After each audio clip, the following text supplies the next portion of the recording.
All right, so we're gonna go live on YouTube in 5, 4, 3, 2, 1. Hello, everybody, and welcome to another incredible webinar. I'm so excited that everybody's here. We have an amazing person today, an amazing artist, performer. We have Kacee today with us. She is a singer, songwriter, recording artist, stage actress, producer, and vocal and performance coach who has worked as a background vocalist for recording artists like COCKER and Luis Miguel, and toured as lead vocalist with Big Brother and the Holding Company. She has also played Janice Joplin in the musical Love, Janice, and was on Broadway in the musical A Night with Janice Joplin. She was also a vocal and performance instructor at Los Angeles College of Music, which is how we met. Both her music and vocals have been used in a variety of films, TV shows, and video games. So without further ado, welcome, Kacee. How are you? Man, that's a long list you just read. Does that mean that I've lived a long time? Yeah, well, I don't know. That's up to you. But I know that you have a ton of, accomplishments, and they need to be just said, because sometimes we don't like sit back and think about what we've done, right? And I feel like it's so important. And It's so nice. funny to me in the 90s, when I was, trying to get going in LA, and I was modeling and I was doing other things, but that wasn't my heart, And I was trying to come up with just one sheet that would list my, accomplishments. And I had things on there from college that I did, but I remember just struggling, and I would make the font bigger and bigger. So it would take up more space and come up with so much, stuff to put on there that it was real, but it wasn't really, Sure. It wouldn't be on a one sheet now. And now I struggle to do a one sheet. My one sheet is, it's maybe a third of my life, and it's in like a 6-point font, so I can shove everything on there. I never dreamed I'd reach that day. That's amazing. I feel like we want to learn more about you and about your journey and about how that font became so small, because you have so much to tell us. There's a t-shirt in there somewhere, right? Yes, I definitely dream of a smaller font. Yeah, exactly. I love that, actually. That's pretty clever. Me too. Very nice. We'll do that. We'll talk about that later. Perfect. We'll include that in the merch for sale later on. So I wanted to just start from the beginning, Kacee. When you were a kid, did you always see yourself as a singer? Yeah, I did. I was gratefully born into a musical family. So I was kind of surrounded, and in church, there was so much music in church, and my mom sang, everybody sang in my family. My brother played a lot of piano and was classically training really pretty much my whole life.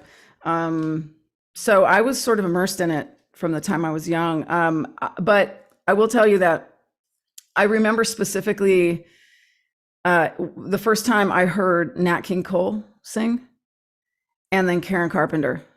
And I remember thinking, this is absolutely what I want to do, because of those two singers. Wow. They changed my life. Yeah. Amazing. Yeah.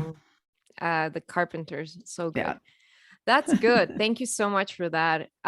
So as you grew up, what do you think was your first successful gig that you've ever had? Like when you started kind of believing in yourself, and you're like, okay, I think I can do this.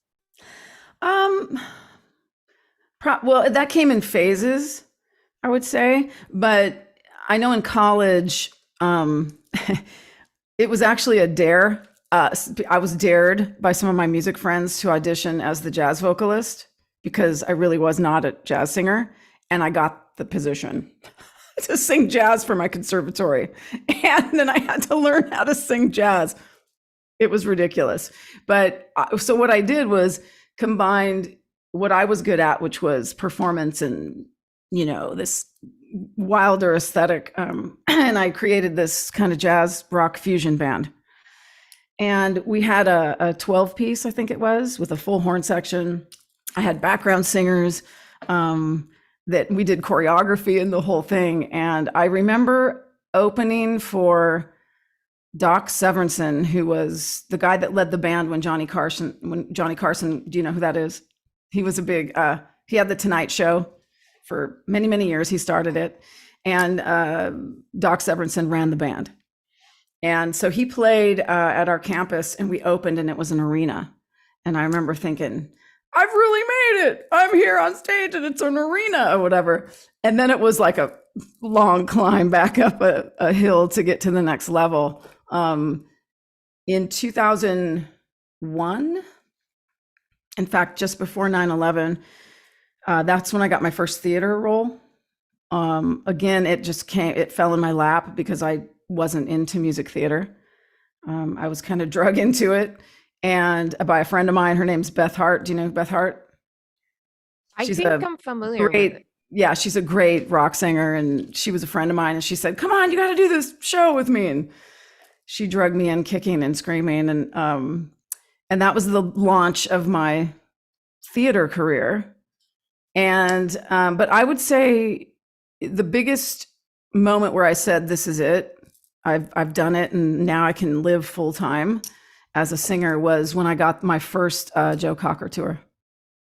Incredible. Yeah, that was when I was actually able to quit my day jobs and move straight into the business of creating music, Incredible. Thank you so much for sharing that.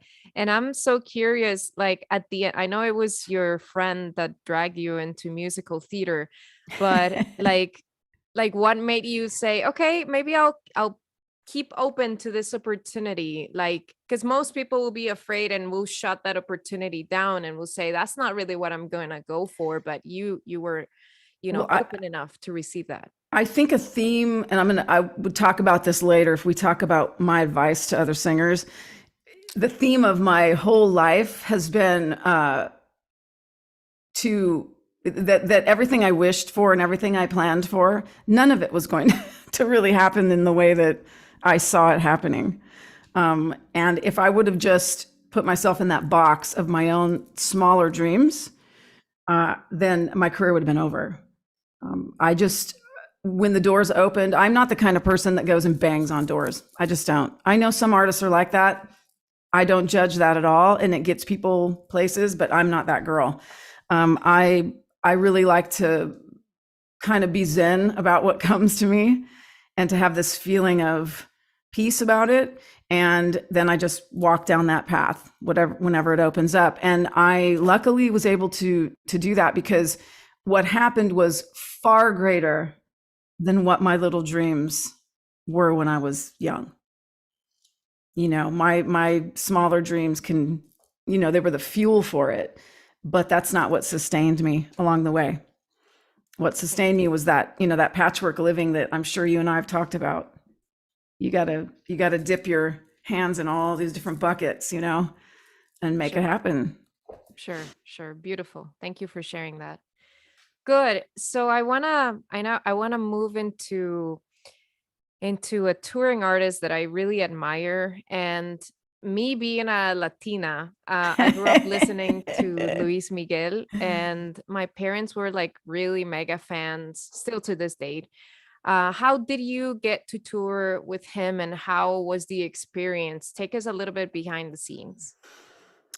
So again, it was another like kismet story, because I had come off the road with Joe Cocker, and I was home in LA, and it was a while, like I wasn't getting other work. But right when I got off tour, we'd actually been on the road for, I want to say like 18 months, nonstop. And I was so tired. I was just exhausted. And I had flown into LA. I had jet lag. I got this phone call saying, hey, we're doing this rock opera at House of Blues, back when House of Blues still was in West Hollywood.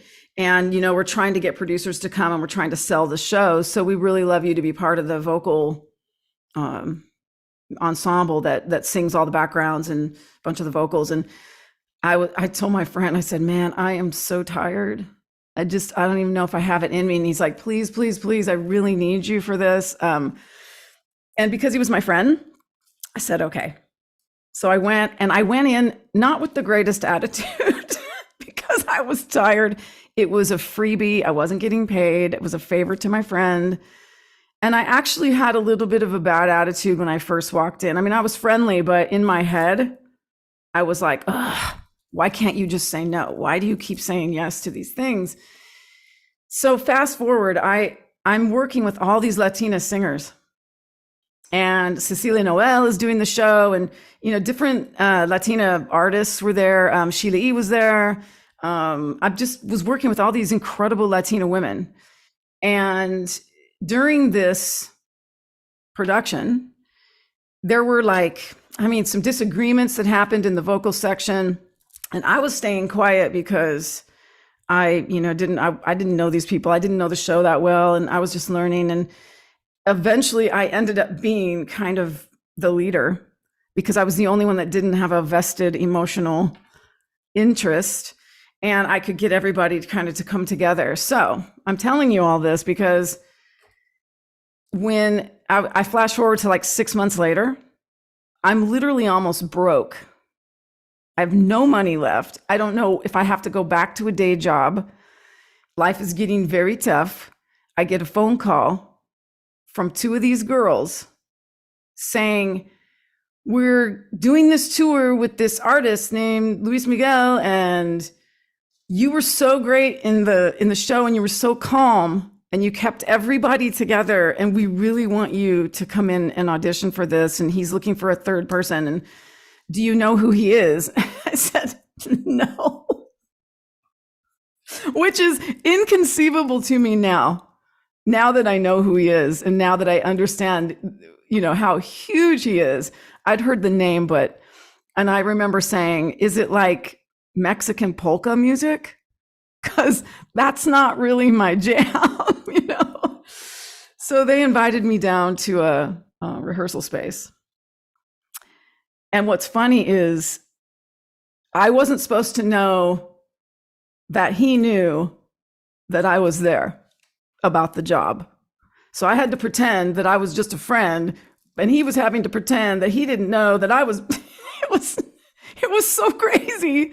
So I was like, you know what, forget this. And I just went over and I sat on the couch with him, and he poured me a glass of wine, and we shared a glass of wine. I said, so I don't know who you are. Tell me about you. And he just looked at me, and his manager looked at me. I'm like, what? I don't know. Who are you? And can you sing? I asked him if he could sing. Oh my God. He looks at me, he's like, can I sing? And I'm like, yeah, I don't know. Maybe you suck. And he takes the mic and he goes up with the band, and he does some, heart-ripping ballad. And I'm sitting there with my wine, and I'm like, huh, wow. I didn't let him see that on my face though. And he comes back and he sits down and he just looks at me, and I'm like, all right, yeah, you could sing. And he looks at me and he goes, you fascinate me. And that was not the first time or the last time he would say that to me. That was the first time, but that was not the last time. That's amazing. That was kind of our story for all the years I toured with him. I was always asking these ridiculous American white girl questions because I didn't know. I would meet these really famous people, and I had no idea who they were. And I'm just, innocent. I was like, so what do you do? Well, and then someone would tell me they're like one of the biggest songwriters in the entire Latin music market. Oh, great. I didn't know. That's amazing. That's amazing. And for those who don't know who Luis Miguel is, he's as huge as, as Elvis Presley, something like that. He was bigger. He's still pretty big, I feel, in the Mexican culture. But I feel, or Latin, and not just Mexican, but in general in the Latin culture, he's still pretty big. He's still going on tour. But Well, I that mean, we is, did we did stadium tours. It was massive stadiums night after night, and yeah, yeah, that was a whole other amazing. world. And working with him, by the way, if I could go back in time, if I could take any job I've ever had in my lifetime, that would be the one I would go back to. Amazing. That I was my love it. favorite, I think my favorite job. I mean, I'm touring with busloads of Mexicans. There is no way you don't have a good time. I've never laughed that hard in my life. And the food, and they would have family come on tour, and it was great. And Mickey uh, he's a big fan of funk.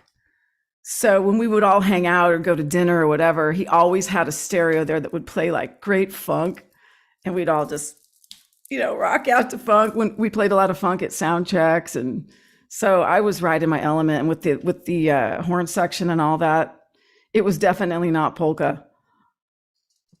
And then over Amazing. time, when it was like the more traditional stuff, I just fell so in love with it.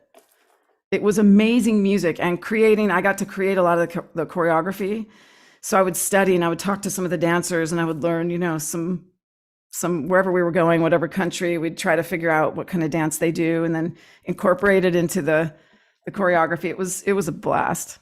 It That's was a amazing. blast. And I feel like when I met you and we were in LA College of Music, that's the class that I took from you. It was background singing and performance and how to do the choreography around what you're trying to sing and things like that. So that's amazing that you actually took the time and the energy to find out where you were going and to see what was popular in that country Yeah. and to implement it in your dance. I mean, no wonder why they loved Well, you. well, I think the benefit to me being ignorant of all of this stuff, I just had no idea who he was in the beginning, which made our relationship different.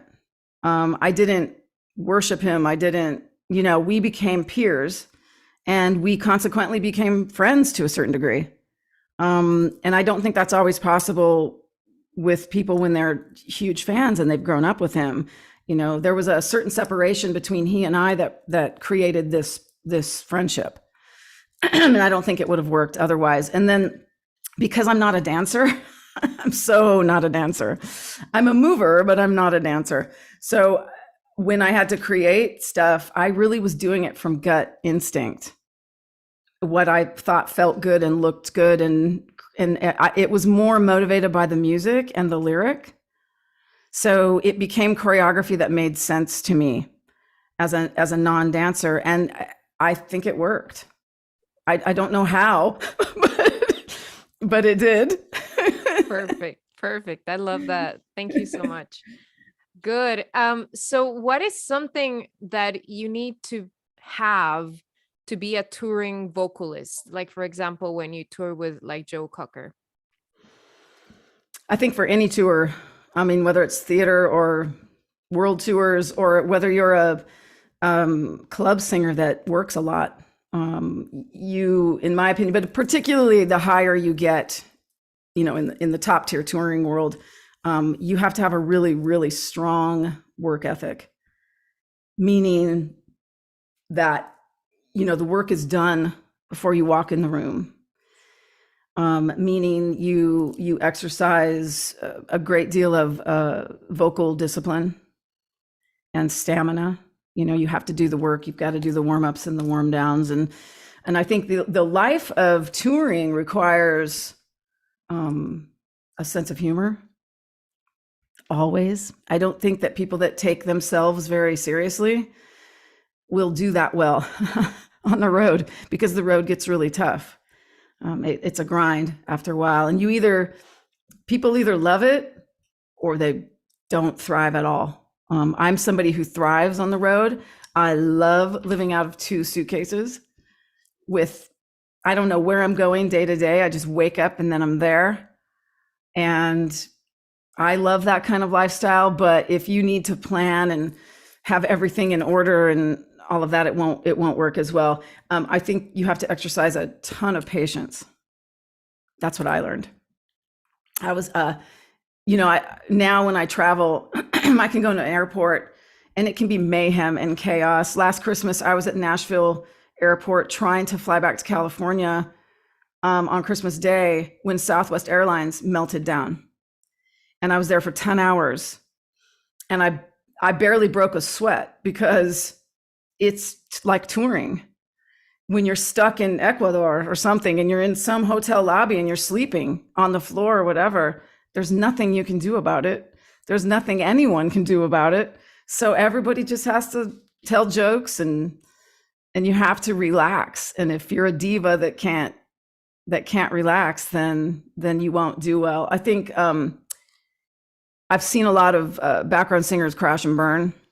And a lot of times it's because they weren't able to, what I call, fly under the radar.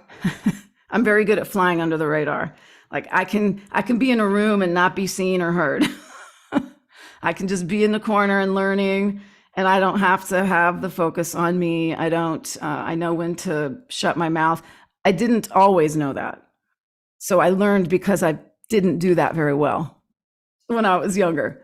I learned not to, that when you're on the road, there's just some things that are worth debating, and there are so many things that are not worth it. That you just carry your own bags, show up on time, and fly under the radar. That's pretty good advice. Yeah. I would say. I don't know if I would have thrived as a background singer on the. Yeah. I mean, you have to know when you take a gig like that, you are 100% expendable. You are literally the least important person there. And that is okay. You have to know that you have to be grateful that you are getting that paycheck. You get to do music for a living. Hopefully you get to sing behind somebody incredible. And I would sit there night after night, knowing full well that I could be fired at any minute. And I still would just marvel every night at how amazing the band sounded, how amazing the singer was, whatever. I just, it's the power of the mind. Incredible. Thank you so much. Good. So I want to talk a little bit about another part of your life that it's really kind of like interconnected in some way or another. So you were really on Broadway. Wow. You played Janice Joplin. Oh my goodness. It's still a little surprising to me. How on earth was that? Like, can you describe what was that? What was that to be like? Not only the training that you had to go through, but also like every night seeing all these people just come see you perform, this incredible artist that was difficult vocally speaking. So tell us a little bit about that. Well, by the time we went to Broadway, I had been playing her for a number of years. So, Broadway really, in one way, it's another theater show. And for me, because I have stage fright, so I really have to deal with stage fright a lot. So I knew that I would be terrified. So my first show, that when I actually walked on stage and did my very first Broadway show, I just remember being backstage telling myself, this is another show, man, just do your show. There's nothing different. It's just a different location, a different city. You've done this a million times.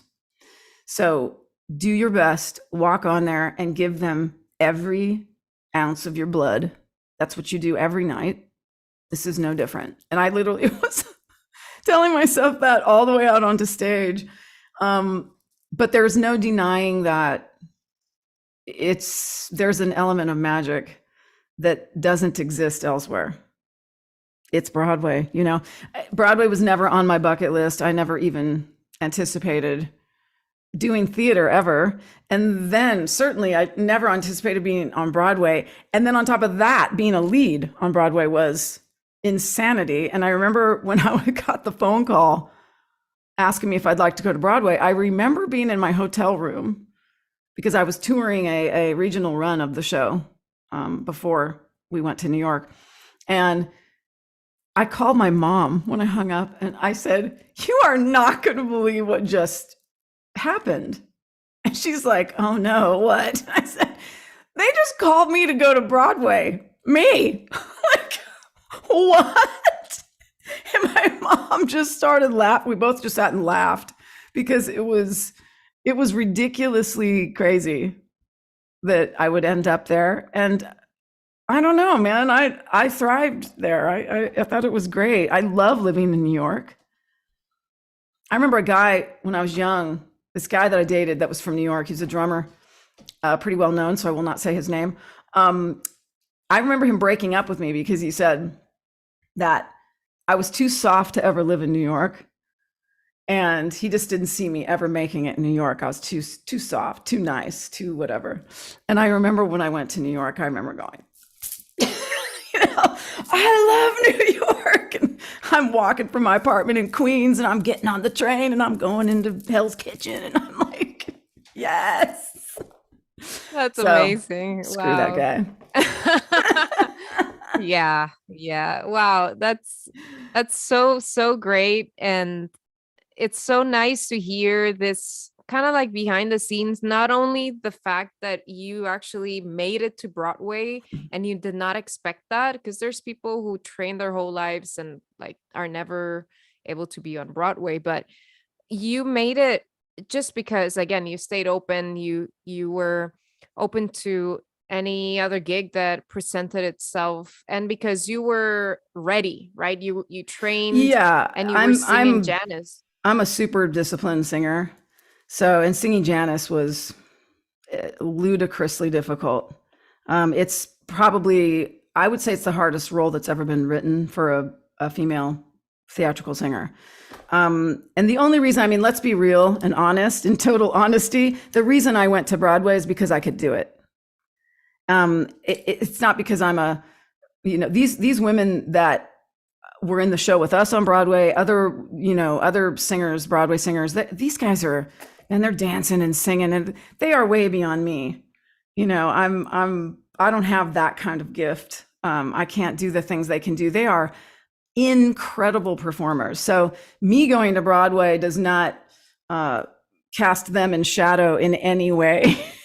They cast me in shadow. But I think I just went because, they were looking for people who could play Janice. And I happened to do that. And I just got a bite on, I can't say anything about anything, but a bite on a potential new show that will go to Broadway. They have interest in me. But when I hung the phone up, I again called my mom and I said, I just got the second call about a potential Broadway show, and literally playing a character that is the polar opposite of Janice, and with some really heavy hitters, like big names. And I thought, this is crazy. This is crazy. That's amazing. Congrats. I mean, it probably won't happen, but I was so touched that I even got the phone call. I was really, it made my whole week. That's amazing. Congrats. Wow. We hope to see you on Broadway again then. Man, would that just be a kick? That would be amazing. I'd be just breaking all the rules. Sure, of course. But Broadway, I mean, people have to understand, Broadway is also, in the theater world in general, but really in Broadway, it's a political world. I think if people have the aspiration to go to Broadway, understand that while you are developing your voice and your discipline, develop your savvy for politics, because you have to be able to walk some lines. There are some lines that exist between, the producers and the directors, the talent on stage, the crew, everything. It's, you do have to be savvy, let's just say. So does that mean you have to learn how to stand up for yourself? That, and you have to, again, for me, what worked was to fly under the radar again. Even though when I was on stage, I was the star of the show, I still tried my very best to just stay on the down low, and not get involved in any of the external chaos that always surrounds things, but particularly maybe our show. Yeah. And I was so green, like I didn't even know, I didn't understand that I had to report certain things to this person on stage because they were the dance captain, and then you've got your stage manager, and then like I had to learn the hierarchy, because if you go outside the hierarchy and you report something to somebody that's, and by report I mean if I say to somebody, hey, can I get this wedge over here stage right? Can I get a little more volume? Like if you say that to the wrong person, then you get a note saying, don't ask that person for that. You got to ask this person. So it's like all of these moving chairs, and I just had to sort of learn, oh, okay. Wow. Okay. So sounds like a TV show that, yes. I mean, it's, yeah. Wow. And it's all union. So there's also union rules and, so I think if you're planning on going there, you also have to get a little bit, savvy. If you've studied music theater and you've been in it all your life, you probably know way more than I do. So, good advice. But, yeah. Mm-hmm. Thank you for saying that. I would have never known that. That's great. Yeah. Again, I learned the hard way a couple of times. Isn't that the best way though? I feel like only when you actually really experiment that in the real world that you actually take it really seriously and you put the effort. Yeah. Good. Yeah, definitely. And I mean, in a show like Janice, I will tell you that you learn this all the time as a singer, but particularly in something that difficult. Nobody cares about you and your voice like you do. And if you cannot advocate for your own vocal health, they're not going to care in the end, because it's dollars. At the end of the day on any tour, this is just a fact of life. It's not that they're all inhuman. There's lovely people in theater and touring, but at the end of the day, they got to get the tour done. They got to make the dollars. So they don't really so much care about you as they do about you doing the job that they need to have done. So sometimes that the two they're not married. Sometimes they're in conflict. So you have to learn how to really stand up for yourself and protect your own chords, but do it in a way that is politically savvy. Perfect. Perfect. That was really good advice. Thank you. Good. So talking about vocal health, I want to talk a little bit about what happened after Janice. You got something called MTD, which is a muscle tension dysphonia.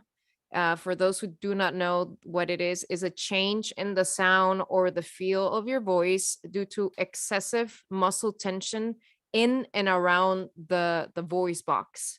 So can you walk us through this healing process, this healing journey, and why? Well, we discussed the warming up and cooling down is really important for you, but can you walk us through this? Can you talk a little bit about this? Because I feel like most artists that are touring and that are big, and you always hear about, oh, they have some problems singing, but they never talk about this openly. And I would love to know about this a little more. Well, I think I can't really talk about the MTD without talking about the surgery that happened before that. Oh, yes. Please go ahead. Which this will be the first time I've ever talked about it publicly. Having surgery on your vocal cords, much less the kind of surgery I had, is pretty taboo to talk about in the singer, world. Nobody ever wants to say. There's so many singers I know that are professionals that have had surgery, but nobody wants to talk about it because they're afraid that people won't hire them or whatever. And they're right to be nervous. But the problem with that is, if we never talk about the problems we have vocally, we can never learn from each other, and we can't support each other. I happened to, coming out of Janice, I knew something was wrong for a while, and I would go into all these ENTs. I get checked usually twice a year anyway, because I really like to see what's going on in my cords. And I went in, I would keep saying, there is something wrong. And they kept saying, we're not seeing anything. I'm like, look, and this is another thing for singers, know your vocal cords. Look at them every year and know exactly what they look like, because you will know more about your cords than they will. You know the progression of what's happening on your vocal cords, you know the feeling, you know what they're supposed to feel like. Then when there's a problem, and if there is a problem, you have to advocate for yourself. And I had the Kaiser Medical. So they just didn't have any laryngologists that were really at the level that I sang at. And nobody was finding anything. I was told I had nodules. I was told, and I didn't have any of that. So finally, one of my vocal coaches, Sarah Lieb, who you know, she called me one day and she said, look, Lindsay Reeder, who's a surgeon, laryngologist and laryngeal surgeon, she just moved over to Kaiser from USC, and I think she's who you need to go see. So it just was divine that somebody at that level just happened to come into my healthcare situation. So I went and saw her, and she said, oh no, there's definitely something going on. And because of how hard I sang in Janice, when you get a polyp on your cord, it'll ridge up, right? So you can see it on the cord. The reason nobody saw it is because I was singing so hard, it had pushed the polyp into my cord. Literally, it was growing into my cord. And she said, no wonder no one saw this. This just never happens. Can you explain to us very quickly what's a polyp for those who do not know? I don't know the scientific definition, but it's a growth that comes up when you're not, I guess you can call it misuse of your voice, because singing Janice is always misusing the voice. You can do it in the healthiest way you possibly can, but you're banging your cords together and rubbing on them and pushing on them so hard that you cause a ridge to form, and it gets bigger. It's like maybe a big callus. It's a big callus, fleshy thing. So mine grew in, and they had to dig in to take it out. So I had to have counseling before the surgery, because she wouldn't do it without knowing that I was mentally and spiritually okay, because on the other side, there was potential I wouldn't have a voice. We went through the surgery, came out on the other side. It was during COVID, so I was alone at the hospital. My friend dropped me off at the curb, and I walked with my little backpack into the hospital by myself to have surgery that might end my whole career. And I got wheeled back out in a wheelchair to the curb to get into my friend's car again. And that was my situation. Like, I had nobody with me. And when I woke up, it was quite painful. And that's the only time I've ever had morphine, and it was lovely. It solved all my problems for about a day. But it was about a 3 months maybe total of silence and not doing a whole lot of anything. And then talking again and learning how to speak again, because when you, on the other side of a surgery, you're like that, you start to speak and there's nothing. It sounds like this. It was so weird. I had been prepared, so I didn't freak out, but I had a great team. I had my speech therapist, my surgeon, and Sarah, and everybody worked with me for 6 months. And I learned to speak again. I learned to sing again. And within, I think, 4 or 5 months, I had 3.5 octaves. I was a true soprano again.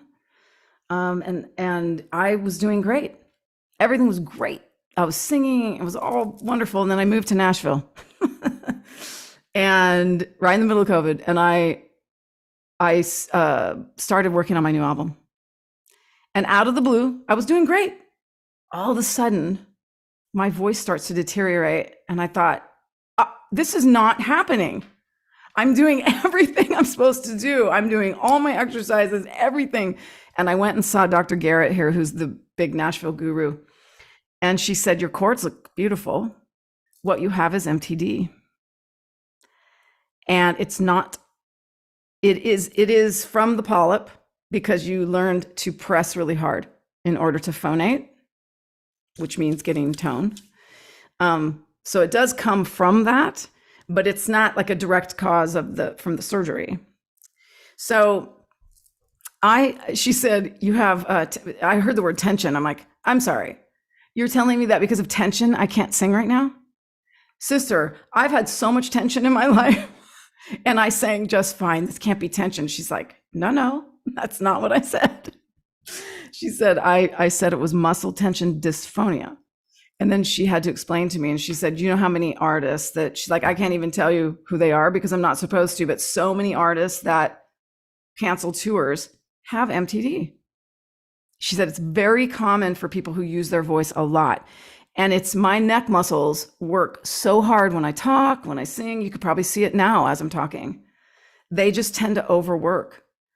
So they press really hard against like the smaller muscles and the smaller, real friable tissue that needs to come together. It's a very, fragile mechanism, our voice box and our larynx. So mine pushes so hard, I'm not able to phonate sometimes. So I had to start months of therapy all over again. And, you just have to do it. It's all laryngeal massage, and it's digging into your tongue muscle. Like if you push up under here with your thumbs really hard, if you have pain, that's your tongue. And your tongue, as singers, generally, and if you speak all day, generally your tongue will get super tight. So that's what happens. Sure, of course. You get MTD, and you start again. Incredible. Wow. And I think MTD is something that you'll deal with probably, if you sing a lot, you'll deal with it your whole career. And it just takes focus. You have to really diligently be doing your laryngeal massage and working on those laryngeal muscles. Let's say somebody's going through this just like you. How do you maintain that positivity to like keep going? For me, I feel like no matter how difficult it is and how disciplined I need to be and how quiet I need to be, which can be very isolating, or how many political hoops I have to jump through, it can be a horrible experience, and it's still better than not doing what I love for a living. And at the end of the day, I get to do this amazing job, and I get to spiritually connect with strangers. I get to like go into that performance bubble where nothing can touch you or harm you. And I get to, explore this truth telling that we do as singers and songwriters. And I get to do it on stage with thousands of strangers. And I just think it's otherworldly. I think it's like a cosmic connection. And I can't imagine not doing that. Well, I can imagine because I had a career in law before I went full-time in music, and I was a legal assistant, and it was like walking around I was a shadow. I was this ghost standing in someone else's shoes, living a life that I was not meant to live. I was not born to live. I knew some wonderful people. It's not that I wasn't grateful for the job, but it was not me. It was never me that went to work, and when I started touring full time, I can remember just so many times every day, just like being on my knees, just tears, saying, thank you so much for this unbelievable life. That is why I stay positive. Incredible. There are people that are a whole lot more talented than me who are struggling to get to where it is I have been. And I think about those people all the time because, part of it's luck of the draw. That's true. That is definitely very true about like the artist's life. Yes. Yeah. I love it. Very good. Awesome. So we're going to move. I wanna ask you. You're also a songwriter and producer, and you work in artist development. You've helped artists take it to the next level. You've helped them do songs, prepare themselves as artists. What does an artist need to have to kind of like be ready to work with you? To work with me? I would say, firstly, they need to know in their bones that this is who they are, and that this is the life that they are willing to sacrifice for. Because being a full-time creative, there are things you end up sacrificing. And sometimes when you have to give it your all, you give it your all. So you have to be really focused on that and understand the truth of what it is to be a full-time artist. They of course need focus, they need discipline. I think most importantly, they need to trust me, because I love my students, and any of them who study privately with me will tell you that I pour everything I have into them. It's almost exhausting for me to teach, because I don't know any other way to teach other than to pour everything I know. I don't have children, and they are my kids. And when I'm dead and gone, that's what will live on, is what I've taught these people.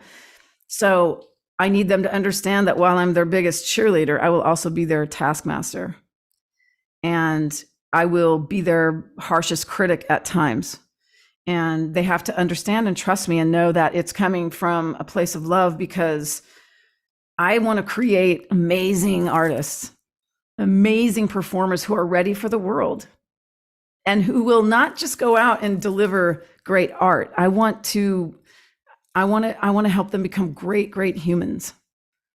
So as they enter my industry that I've worked so hard to make better, that they are compassionate and they are grateful, humble people. So we work a lot on all of those things. It's a bit spiritual, it's a bit physical. It's not just vocal technique. There are teachers like that, and I love them. I have some of them that are just do the drills, and they drill me up and down, and that's great. That is not what I do. I do artist development, and I'm much more invested in who they are and what their path, what their path is, and how to walk it in a healthy way.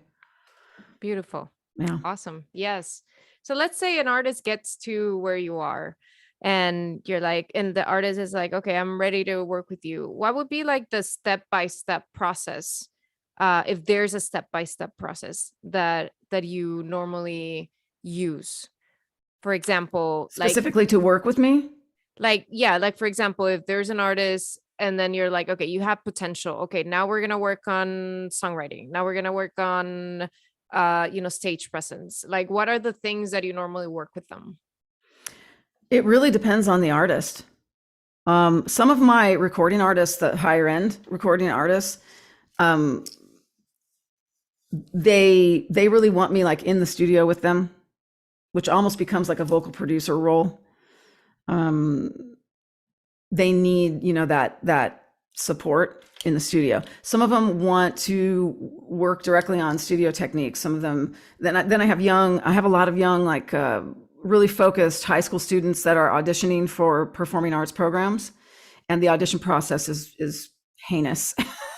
It's a lot of work, and it's a lot of, you're trying to graduate high school and you have so many auditions to do and traveling all over to all these schools. And it's a lot. It's a mind trip.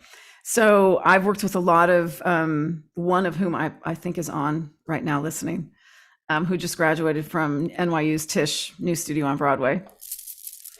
She's basically my goddaughter, and I love her with all my heart. She's going to hit the stage soon and be a superstar. But anyway, I worked with her from she's probably 14, 15.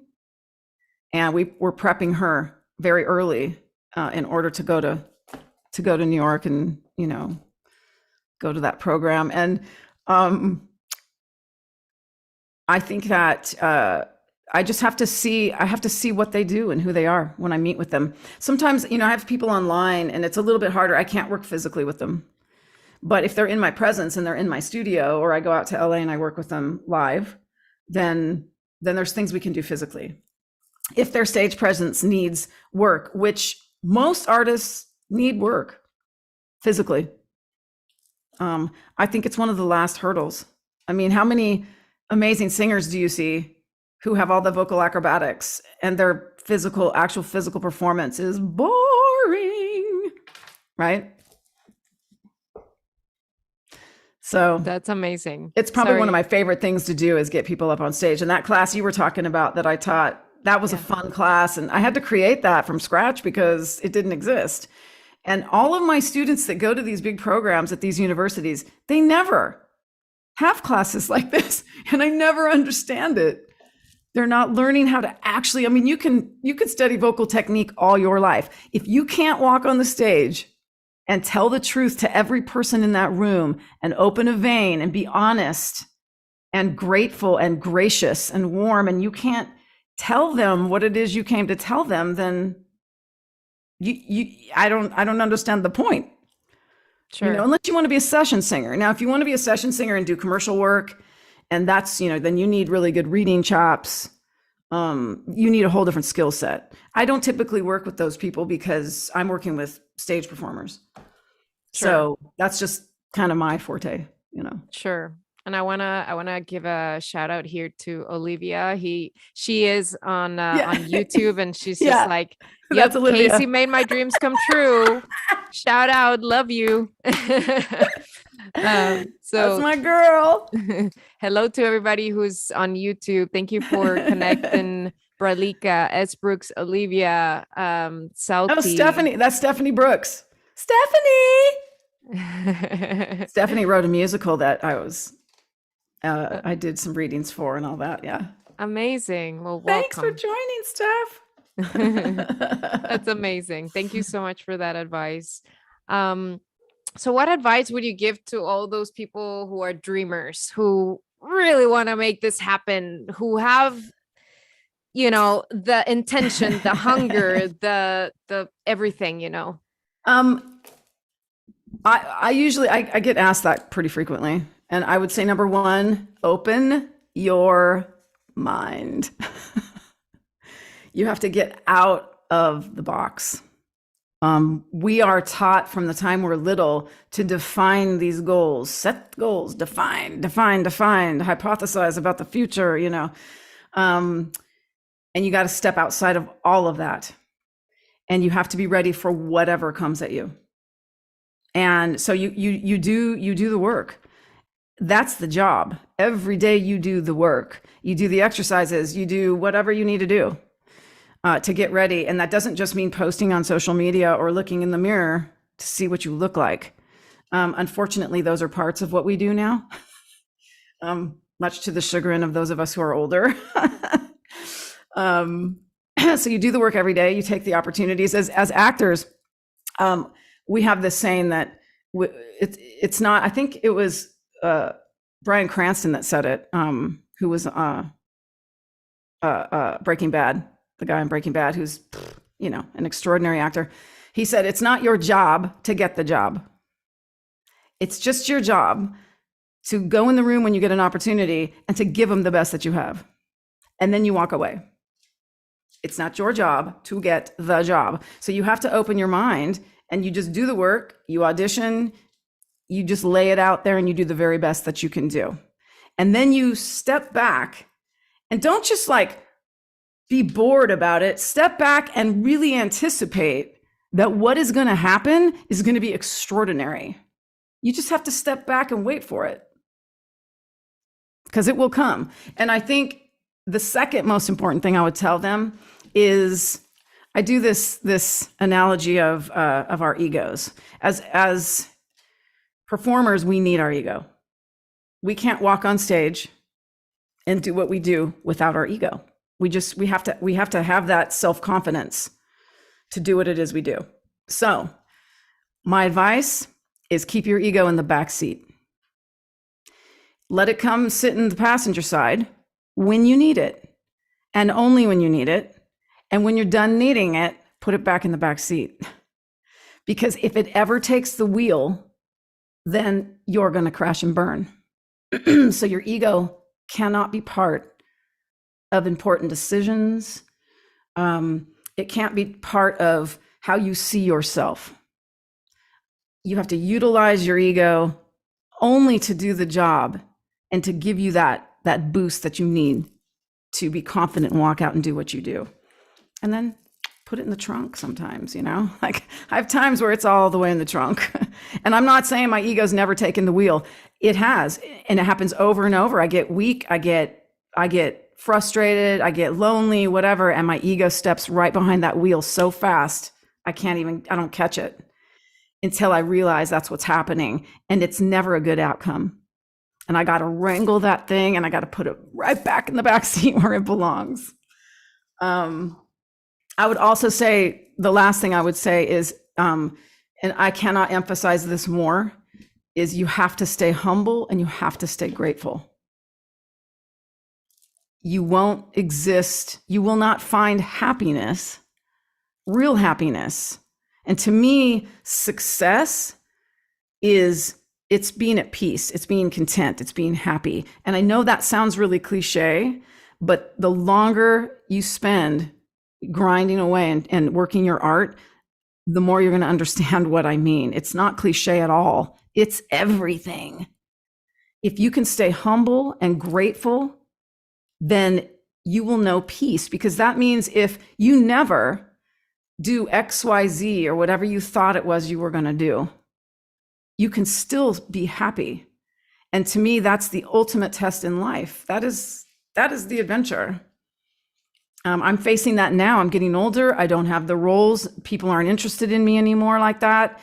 And who am I? If I'm not on stage, who am I? And I'm coming to terms right now with what this life is going to be now for me. But I can tell you, I'm super grateful and I'm super happy. And anytime I start getting, like, why is this happening? I hate ageism. And I do. I hate ageism. And ageism is real. And, it affects me, but I'm not going to complain. I'm going to do what I can do about it. And the musical that I'm writing in a bunch of people my age because that's what I can do about it.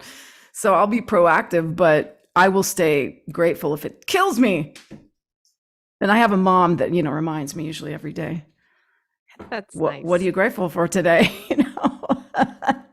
Yes, I love that. Thank you. Yeah. I think it's so important to that point of gratitude. Anytime that you're going through something so difficult, maybe to call up like 3 things you're grateful for right there. Like that's right. Things, that's right. Because then that way you're like, your perspective shifts and you're no longer like very focused on the negative, but you are actually just seeing what you have. Right. And I think if you have that, then you have everything, because no matter if you're a millionaire or if you're broke and live in the street, like if you don't have that, then you're in the same place, I think. Yeah. I mean, all you need to do is travel in this world to see that happiness exists in poverty zones of third world countries. It exists in wealthy neighborhoods. It exists, some of the happiest people, spend time in Mexico and see these kids that are playing soccer in the dirt. They don't have a penny to rub against a nickel. Happiest kids. And I learn a lot that way because I'm so ungrateful sometimes, as an American with all of these things in front of me, until I go to Africa or I go to these other places and I see things and I see people just really with real contentment. And not that their lives are perfect or that they're not fighting for change. I don't mean that. I mean, at the end of the day, they can sit and have a center that they can find joy in. And as an artist, that breeze will blow south and north. And sometimes that breeze is ugly. And you have to be able to access that gratitude. Wow. You guys hear that? Take it in. Good. So Kacee, where can we find you? I have a couple of questions that I'm going to answer in 1 second, but like, where can we find you? How can we follow you and see your journey? Oh, I'm all over the place. CaceeClanton.com is my main artist website. Vocalperformancecoach.com is my teaching website. And I'm on YouTube, Instagram, Facebook, all of it. Reverb Nation, I don't know. Perfect. A bunch of stuff. Performance Coach. Vocalperformancecoach.com. Okay, awesome, Mikey. So I'm gonna put everything over here so you guys can follow her. Go follow her and make sure that you show her some love. Yeah, show me some love. And make sure that if you're just DM her or whatever, I don't know. And Whatever I'll you just say, I have a new single coming out next week. Yes, tell us. Oh my Tell us gosh, more. it's one of my favorite songs that's going to be on this album. And I don't think everybody agreed that this should be the next single, but that's what I want. It's nothing like anything I've ever put out. That's why I'm mentioning it. It's like an old, when I wrote it, it's a song that, and songwriters, here you go. Songwriters, don't ever think that any idea that you have shouldn't be put into your master folder, because I pulled this out. I wrote it probably 20 years ago and it never had a home until now. And it's going to be on this record. And it is probably one of the most beautiful, haunting songs that I've ever recorded. And it's an old lyric. And it has old, like, when I had Jim Hoke arrange, he's a well-known kind of legendary horn arranger here in Nashville, and he did the horns in it. And it's an old, like, kind of sloppy, dirty Motown horn section from the old days. And it's a little bit like an old R&B soul, kind of old Motown. Beautiful. And it's beautiful. Do you have the name? Don't Let Him In. Don't Let Him In. It's the anti-love song. That's amazing. I love it. Very good. Awesome. So go follow her and support her. And, I feel like you also published something called Hard to Lay Roots, right? Is that another song? That was the last single. Yeah, that was like a bluesy, funky thing. That's amazing. Yeah. And then Ashes to Eden was the first single from this record, which is the title track, which is kind of I'm a blues singer at the end of the day. But it's got, it's Americana, I guess, for lack of a better description. I like swampy, greasy, anything that's swampy, greasy. I like that. That's amazing. Thank you so much. Awesome. Good. So I think I have one question very quickly, just so we can answer that here. Wilbert said, I am 60 years old, and I've written songs, but couldn't produce, and I'm relying on others, to produce it. Can you make it that way? You mean, like, can you produce the songs yourself, Wilbert? What exactly are you asking us? Let's see. Can you hear me? Yeah. Yes. Oh yeah. Actually, in '96, I wrote a song like, I'll say, "Sweet Lady," but this young man, actually, he was a good mentor. He wrote a hit song in '86. So he said he was gospel. So I was relying on him to do songs, but he didn't really do the disco and stuff what I wanted, and R&B. So I relied on him. So that's what I mean. Honestly, if you know what it is you want, I would develop your skills. It won't take you long to get to the point where you can produce it yourself. You need a little bit of gear. But if you're not, are you producing something to be mastered and to release as a single, or are you producing demos? I can't hear you. Sorry. I have to move. "Sweet Lady" was written in '96, and another song I heard it on somebody else tried to steal the song, really. But yeah, and that's the thing. I wanted to rely on my own producing, get it out there, because somebody won't steal it from you. So yeah, this song "Sweet Lady," me and him producing this studio, we brought to I'm not afraid to say LA Records. What's her name? LA. What's L.A. Reid? Babyface label used to be. I can't remember. You probably know better than me. Yeah. I know what you're talking about. There were guys, and you have to go through the channels and stuff. And before I know it, I was driving trucks, and I didn't get anything out of it. So my friend, that guitar player, he said they hired him as a producer, and they're supposed to be in their label. They hired him. He said he was doing something for them. Well, I would tell you that the most important thing you can do is get educated. I was on the road a long way, but I don't think he can hear me. Wilbert, can you hear us? Wilbert, I think you're cutting out. Yeah, Okay, great. So I'm Casey's sorry. gonna give you some advice. I think she understands what you're trying to say. Okay. Here we go. Oh, Can I'm you- sorry, y'all. I don't want to confuse everybody. I I know don't know you. where this came from. Can you hear me, Wilbur? I can hear her. Okay, great. Yes. So I here's just my had to go to the other room. okay. Here's my advice to you: is really educate yourself about copyright and publishing law. Mhm. It won't take much. Just look up what you Right. need to know as a songwriter and arm yourself with the knowledge, Mhm. because knowledge is power. And if you understand copyright, you understand publishing, and writing the songs is really almost the easy part for us as songwriters. It's the rest of it that gets difficult. So the best protection you have is if you control I'm the sorry. narrative. I can't hear her. You can't hear me now? Mhm. Can you hear me? Yeah, my phone just faded out. Yeah, I had lousy connections. Oh, here. okay. So yeah, just I have do to travel room to room. as much research as you can and produce your demos and just Sorry. protect your songs. Yeah. Awesome. So yeah, so we'll find Wilbur. We can hear the replay if you want. If you Okay. didn't That's quite copyright, hear right? that one. Oh Yeah. God, I'm sorry. Yes.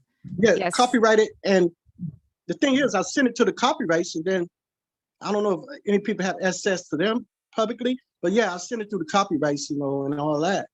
Basically, Well, I try to do you have to yeah. understand, as a songwriter, the minute you write something and put it on paper, technically it's copywritten. But Okay.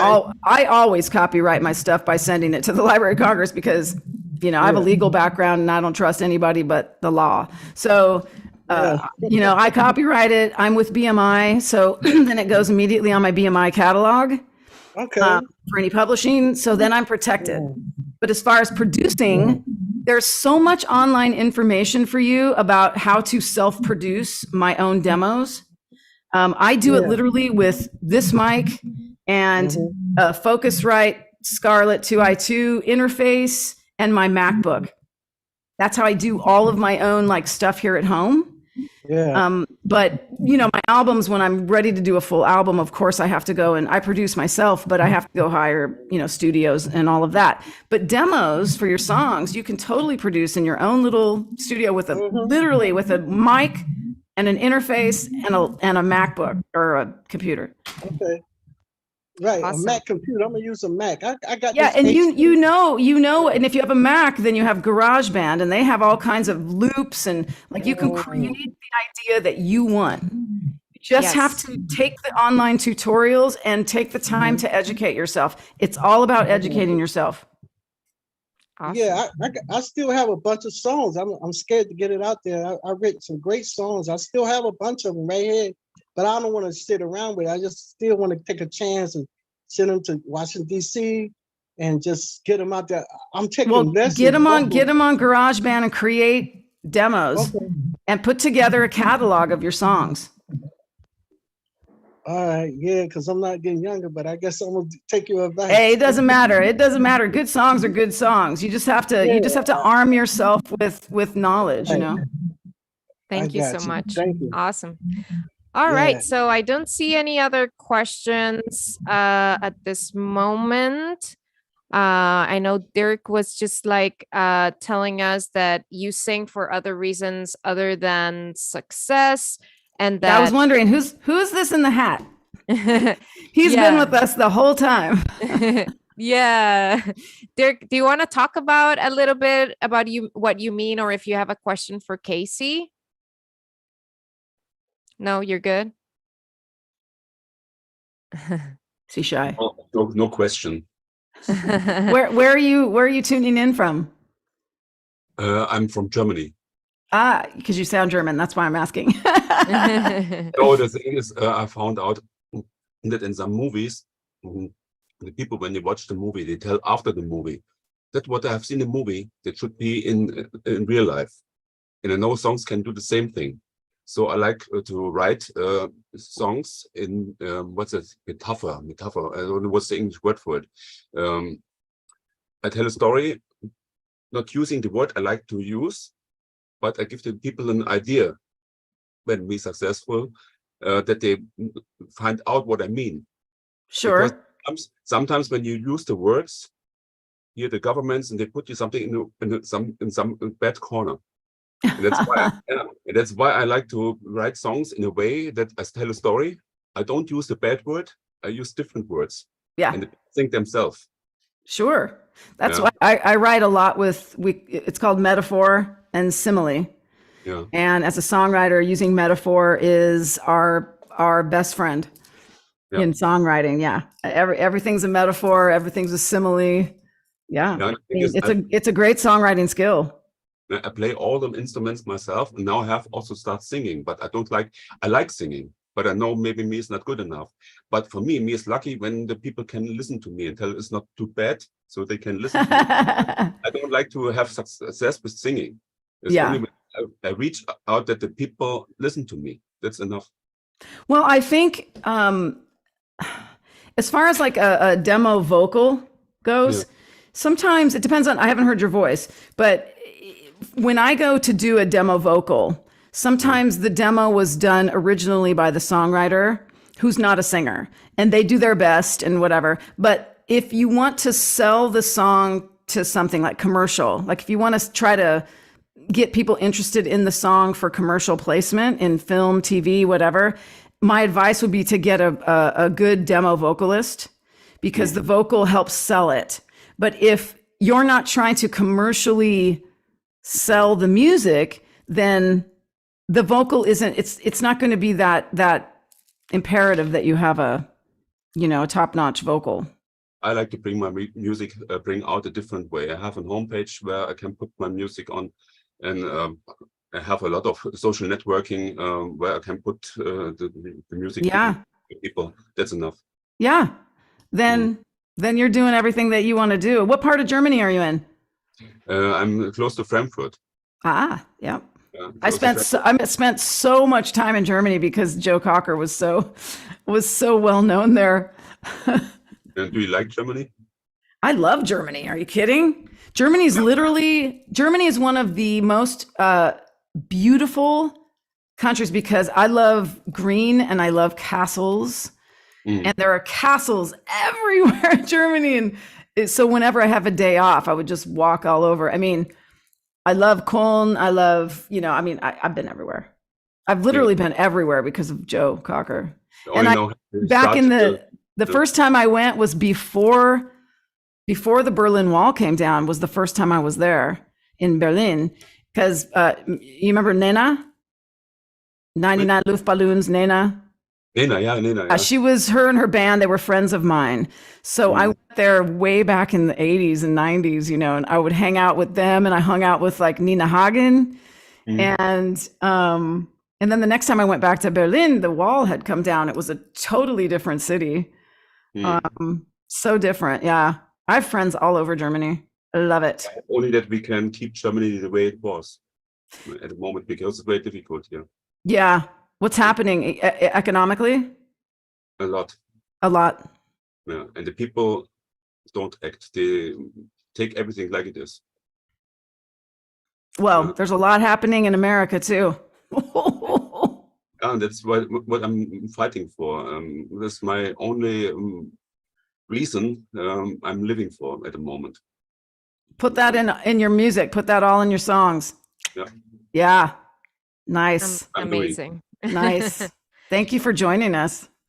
Okay. Thank you. Great. Thank you so much, guys, for sharing all of this time with us. And thank you, Kacee, for just being so open to be here with us and to, just share your knowledge, because I feel like thanks to you and people like you, we have an opportunity to keep fighting for our dreams and to keep going.